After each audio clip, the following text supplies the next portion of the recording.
C'est un V2, c'est un avion. Alors, De Dyker à l'extérieur avec la grosse 4,5 et ses 100 kg, je parle de De Dyker, pas de la machine, ça pourrait faire quelques éclaboussures. Complètement à l'extérieur, c'est De Dyker, complètement à l'intérieur. C'est son coéquipier du team KTM Usine. C'est un petit clin d'œil à l'extrême gauche, Kiroli, à l'extrême droite, De Dyker. Nous sommes à moins de 2 minutes.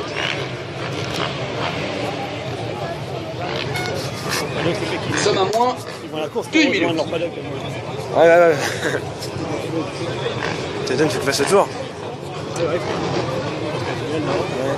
Nous sommes maintenant à 15 secondes.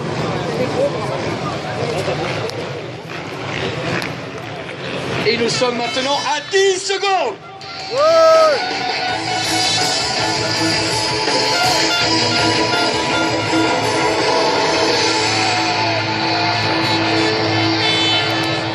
La grille tombera dans une fraction de seconde maintenant. Attention à l'intérieur.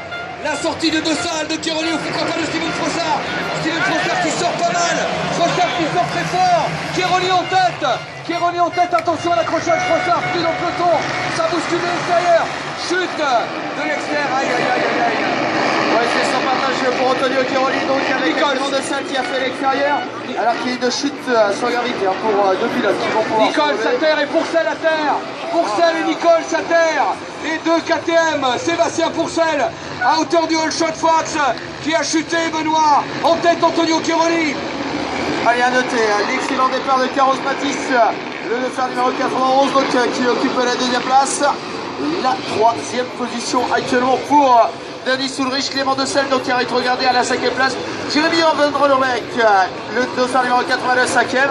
Autant dire qu'Antonio Kiroli a pris une énorme option avec ce départ en tête. Ça risque d'être très compliqué pour aller le chercher. Il ne faut pas s'en cacher. Clément Decelle n'est pas si loin, donc Clément Decelle ne devrait pas tarder. Bon, a priori, Caro va pas être celui qui devrait freiner le retour de Clément Decelle ou Jérémy Van Ormeck, à moins d'une énorme surprise. On va les surveiller roue dans roue dans quelques instants, les leaders. Kiroli va peut-être faire une course à l'Airlings, va tenter de creuser l'écart tout de suite.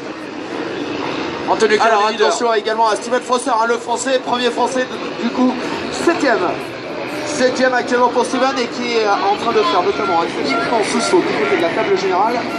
On va la confirmation dans quelques instants du côté de la zone des vagues. Et oui, effectivement, Steven va aller bien à la 7e place. Il faut pas s'affoler, je crois que Van Ormeck est 4e de mon point de vue. Kiroli qui se retourne, Caro toujours là. Et Clément Decelle 3e, attention.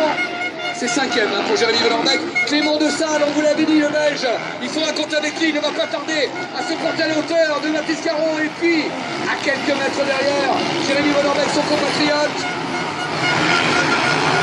Clément Decelle qui a eu des difficultés, notamment à la sortie de la ligne droite, lorsqu'il est remonté notamment dans la zone RMC où là il a choisi une mauvaise trajectoire, il se fait reprendre tout de suite alors qu'il occupait la première position.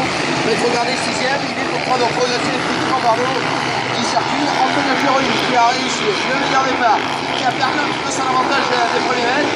Clément Matisse qui est en train de bien tenir, et puis surtout Jérémy Van Ormeck qui enchaîne avec Tommy Searle et sans oublier Kevin Fragos.